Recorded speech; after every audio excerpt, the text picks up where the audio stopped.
जय हिंद everyone, welcome to target defence academy. बेटा, सुबह सुबह की टॉप करंट अफेयर लेके मैं फिर से आपके सामने हाजिर हो गया हूं। और आज का दिन है 13 तारीख। 13 तारीख को बहुत कुछ हुआ है। पहले तो आपका इंडिया का एग्जाम हो रहा है ना आज के दिन। दूसरी चीज, आज के दिन 1919 में जलियांवाला बाग का कांड हुआ था, है ना। जो बहुत ही हमारे लिए एक ऐसा इंसिडेंट है जो हमारे इतिहास के पन्नों में हमेशा हमें एक दुख देखे गया है। लेकिन आज के दिन दुख का नहीं है। आज आपका पेपर भी है इंडिया एस्पिरेंट्स का, तो उनके लिए सुबह सुबह ऑल द बेस्ट, है ना। अच्छे से पेपर करना बेटा। आज आपका बहुत दिन है, बिल्कुल शांत दिमाग से पेपर करना, ठीक है। चलो, पेपर तो आप लोग देते रहिएगा, लेकिन हम लोग शुरू करते हैं आज की टॉप करंट अफेयर्स को, जो कि आपके पेपर्स के लिए, आने वाले पेपर्स के लिए, आज वाले पेपर के लिए तो इतनी इंपॉर्टेंट नहीं, लेकिन आने वाले पेपर्स के लिए बहुत यूजफुल होने वाली है, ठीक है। तो शुरू करते हैं आज की टॉप करंट अफेयर्स की, है ना। आगे बढ़ने से पहले मैं आपको बता दूं बेटा कि 15 तारीख से हमारे नए ऑनलाइन और ऑफलाइन दोनों बैचेस शुरू हो रहे हैं। तो जिनको भी बैच ज्वाइन करना है तो तुरंत अपने आप को रजिस्टर्ड कर दे, नीचे दिए हुए नंबर पर, है ना। नीचे जो नंबर चल रहे हैं उन पर आप हमें कॉल करके अपने आप को रजिस्टर कर सकते हो। चलिए शुरू करते हैं आज के पहले क्वेश्चन के साथ बेटा।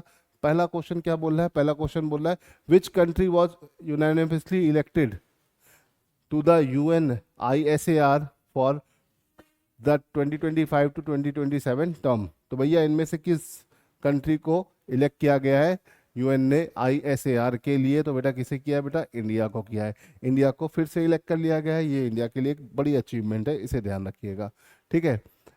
तो भैया, inter government working group expert के लिए इसे किया गया है। International standard of accounting and reporting, ISR का फुल फॉर्म है। इसके लिए इंडिया फिर से क्या हो गया है, 2025 से 2027 के लिए नॉमिनेट हो गया है, ठीक है। इसे ध्यान रखिएगा। फिर आते हैं अग्निवीर के लिए रिजर्वेशन की बात चल रही है। तो भैया, हमारे किस स्टेट ने, ठीक है, what percent of reservation has the Haryana? किस स्टेट ने, हरियाणा ने कितना परसेंट रिजर्वेशन दे दिया है, ठीक है, अग्निवीर को पुलिस जॉब में? तो भाई 20, 15, 10, 25। तो भाई हरियाणा गवर्नमेंट का एक बड़ा फैसला है कि अग्निवीर के जितने भी हमारे जवान होंगे उनको अपने नौकरी के बाद 20% का रिजर्वेशन दे दिया है पुलिस फोर्स में। तो इसका आंसर क्या हो जाएगा बेटा? 20%। कितना परसेंट रिजर्वेशन दिया है? 20%, ठीक है। तो भैया, हरियाणा के जो CM है नायब सिंह सैनी ने ये अनाउंसमेंट किया है कि 20% रिजर्वेशन दिया जाएगा, ठीक है। चलो आगे बढ़ते हैं। Which naval ship was flagged off by Rajnath Singh as a part of IOS Sagar mission? IOS Sagar mission के तहत राजनाथ सिंह ने किस नेवल शिप को लॉन्च किया? INS Sunaina, INS Arihant, INS Talwar, INS Shivalik. तो बेटा, ये तीन नाम तो पुराने हैं, ये INS सुनैना ही नया है, तो यही आपका क्या हो जाएगा बेटा? इसमें आंसर हो जाएगा। तो इसे याद रखिएगा, इस क्वेश्चन का आंसर क्या है? INS सुनाया, सुनाया ना, सुनायना, ठीक है, INS सुनैना, इसे ध्यान रखिएगा।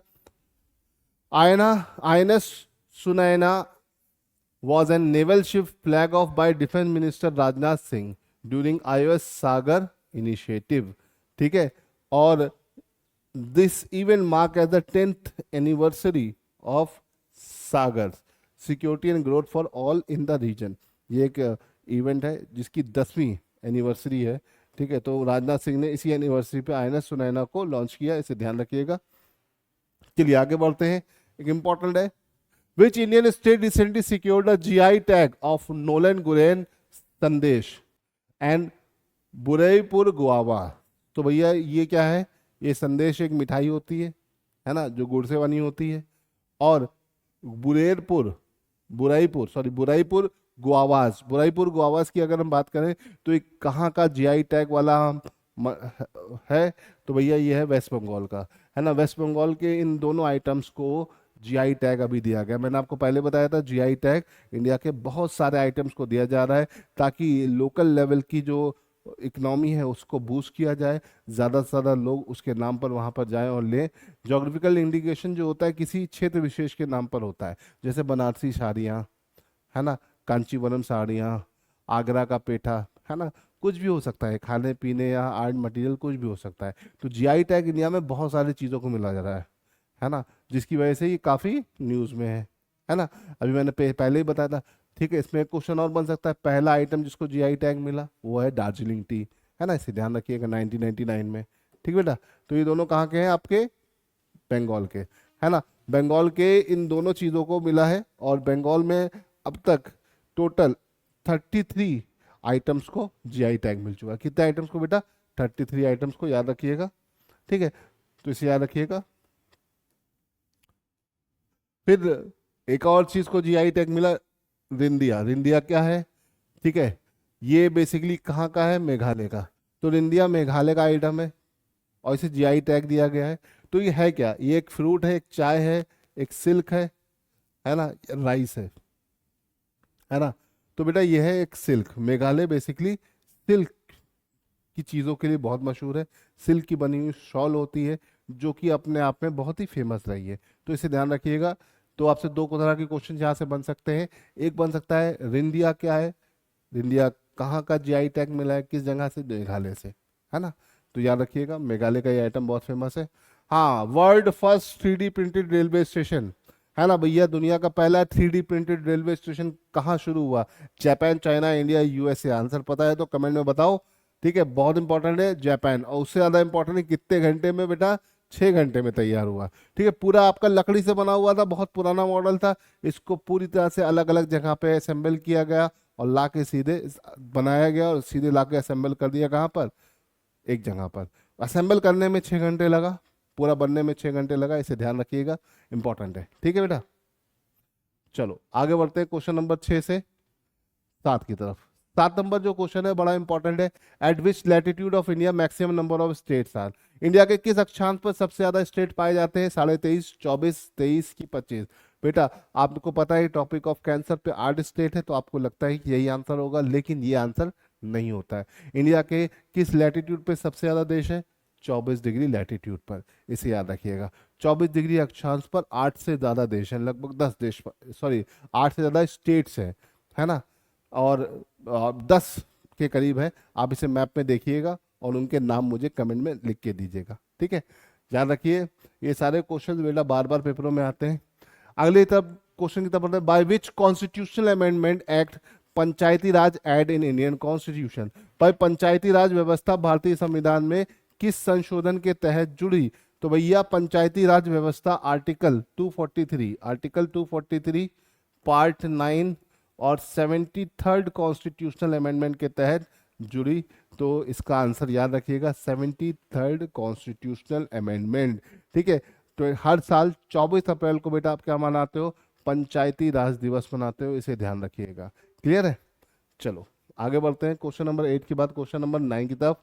फर्स्ट 5 ईयर प्लान कब शुरू हुआ, पहला पंचवर्षीय योजना बेटा कब शुरू हुई, 1928 में शुरू हुई, है ना, याद रखिएगा। इसको स्टार्ट करने वाला था सोवियत संघ, आज के टाइम में रशिया कहते हैं हम इसे, लेकिन उस टाइम में बेटा क्या था, सोवियत संघ, है ना। जोसेफ स्टैलिन ने इसका कॉन्सेप्ट दिया था, इसको शुरू करवाया था। तो याद रखिएगा पहली पंचवर्षीय योजना कब शुरू हुई, 1928। भारत में कब शुरू हुई ये अलग क्वेश्चन है, लेकिन दुनिया में पूछ रहा है ना। तो 1928 बहुत इंपॉर्टेंट क्वेश्चन है। चलिए आज के लास्ट क्वेश्चन, जो कि आज के दिन पर आधारित है, इस दिन को हमें भूलना नहीं है। जलियांवाला बाग का जो कांड हुआ था 13 मार्च, ठीक है, 13 मार्च को क्या हुआ था बेटा, 13 मार्च की एक पूरा एक पृष्ठभूमि है। अगर हम बात करें तो रोलेट एक्ट आया था, पहले क्या आया था, रोलेट एक्ट, जलियांवाला बाग बाद में आया था। अक्सर आके पेपर में इसे मिलाने को दे दिया जाता है। तो रोलेट एक्ट की बात करें तो एक ऐसा कानून था जिसको भारतीय बिल्कुल एक्सेप्ट नहीं कर रहे थे। तो इसके विरोध में सैफुद्दीन कुचलू और सतपाल जी ने क्या किया, विरोध करने के लिए भाषण दिया। पुलिस ने उनको पकड़ लिया।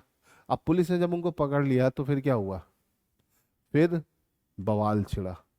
लोग जलियांवाला बाग में इसके विद्रोह में गए और जनरल डायर ने वहां पे बहुत ही गलत काम कर लिया, है ना।